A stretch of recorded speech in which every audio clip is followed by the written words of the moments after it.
Aslı bu nemeni aşağıda birden iken. Al.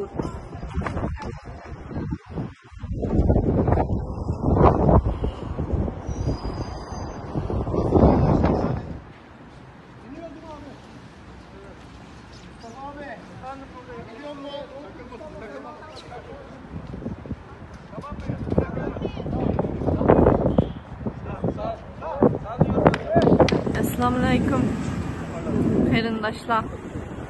Bugün 2021 yılı 10. ayının 14. günü Şərq Türkistan'ın bayrağı İzmit Belediyesi'nin üstüde kök bayrak lepildedi. Assalamualaikum canım qarindoshlarım. Ködünglarmı İzmit şehir belediyesininki binasıga ay yıldızlık kök bayrağımız isildi.